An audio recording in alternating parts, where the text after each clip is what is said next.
All right, so we are hearing from the Trump administration. Again, the Trump administration cabinet meeting is taking place. We actually heard from Secretary of Defense. Is this Pete Hegseth? Yeah. So what we're about to hear, this happened while you were talking to Julie. Yeah. So while you were talking to Julie, I was recording this over here. The cabinet meeting continuing at the White House. NBC's Gabe Gutierrez asked the president and Secretary Pete Hegseth to respond to the controversies over the U.S. boat strikes. All right, take a listen into what he had to say. Regarding the boat strikes near Venezuela, you had said that you didn't know if the second strike on that one boat had happened, but you wouldn't have wanted it. Now that your administration has acknowledged that it happened, do you support that second strike? And Mr. Secretary, I want to clarify something you had said in an interview back in September, I believe on Fox News. You said that you had watched that strike live on television. In real time, did you know that there were survivors after the initial strike? Well, look, all I know is this. Every boat that you see get blown up, we save 25,000 on average lives, 25,000 lives. They've been sending enough of this horrible fentanyl and other things like cocaine and other things, but fentanyl right now is the leader of the pack, to kill our entire nation. Because a little speck on the head of a pin can kill somebody. It's very dangerous stuff. I know so many people where their sons were drug addicts. They had one little sample, and they died. They died. They couldn't believe it. As far as the attack is concerned, I still haven't gotten a lot of information because I rely on Pete. But to me, it was an attack. It wasn't one strike, two strikes, three strikes. Somebody asked me a question about the second strike. I didn't know about the second strike. I didn't know anything about people. I wasn't involved in it. I knew they took out a boat. But I would say this, they had a strike. I hear the gentleman that was in charge of that is extraordinary. He's an extraordinary person. I'll let Pete speak about him. But Pete was satisfied. Pete didn't know about second attack having to do with two people. I guess Pete would have to speak to it. I can say this, I want those boats taken out, and if we have to, we'll attack on land also, just like we attack on sea. And there's very little coming in by sea. I think we've knocked out over 90% of it. There's very little, and I understand that. There's very little. We're saving hundreds of thousands of lives with those pinpoint attacks. It's an amazing thing when you see a boat going along, and a lot of the press would like to say they're not, you see the boat, they're not maybe drugs. You see these boats. First of all, who has 5 engines on the back of a boat going in weird directions and loaded up with lots of white containers? They're bags of things. No, they've done an amazing job, and Peter's done an amazing job. Pete, you could probably better answer the question. No, you're spot on, sir. I think you got to start with the baseline, which Marco laid out, everybody's laid out. We've got 20 million people invading our country over 4 years. We don't know where they're coming from. That includes Tren de Aragua and cartels and violent criminals. They bring drugs, and you mentioned it, Mr. President, poisoning, an intentional poisoning of the American people, killing hundreds of thousands of Americans. So the president had the courage to designate these cartels as designated terrorist organizations. Now, a number of us here served in the military and spent 20 years fighting terrorists like Al-Qaeda and ISIS on the other side of the world.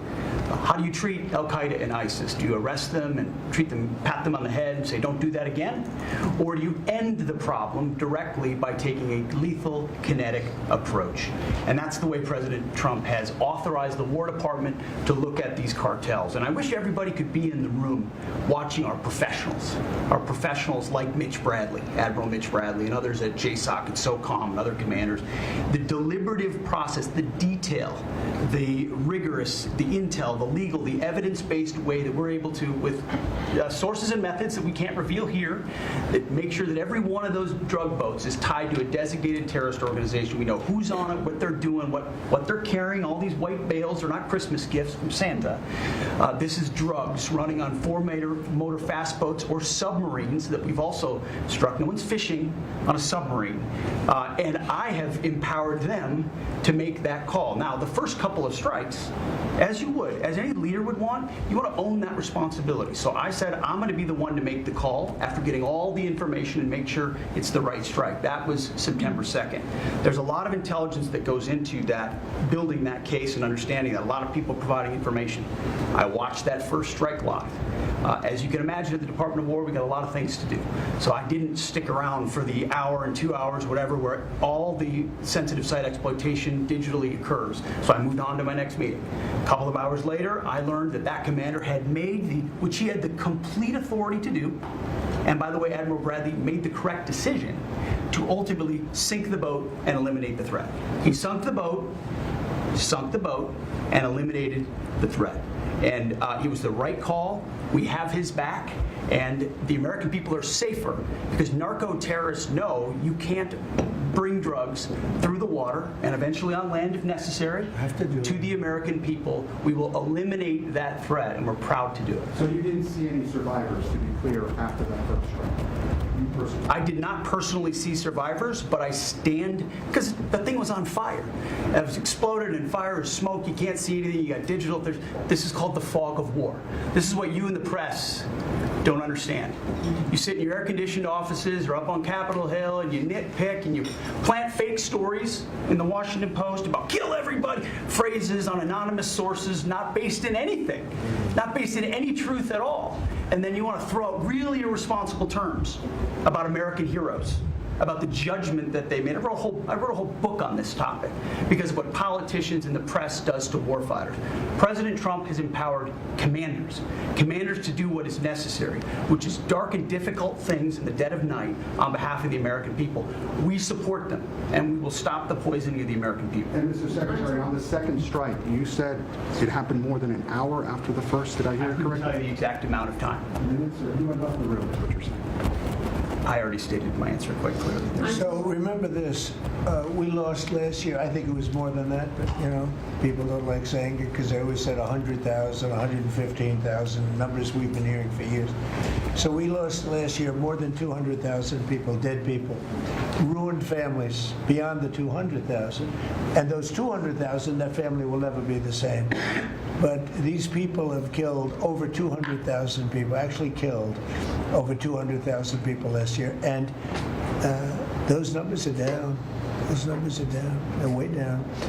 And they're down because we're doing these strikes, and we're going to start doing those strikes on land, too. The land is much easier. It's much easier. And we know the routes they take. We know everything about them. We know where they live. We know where the bad ones live. And we're going to start that very soon, too. Mr. President, thank you so much, Mr. You President. know what? When we start that, we're going to drive those numbers down so low. And then you're going to have families be able to live without the fear of their son or daughter just having a pill to have a little fun and ending up dying within a period of 60 seconds, right? No, we're not going to let that happen. We're not going to let it continue to happen. What Biden did to this country by allowing all these people, and I call them animals in many cases, I think they're animals, to come into our country and destroy our country and let all those drugs pour in. Let people just walk across the border like it was nothing. You look at them, a lot of them, and you say, oh, let's not discriminate. I'm not talking about color. I'm just talking about you look into the eyes of some of these people. We're smart. And you see a killer.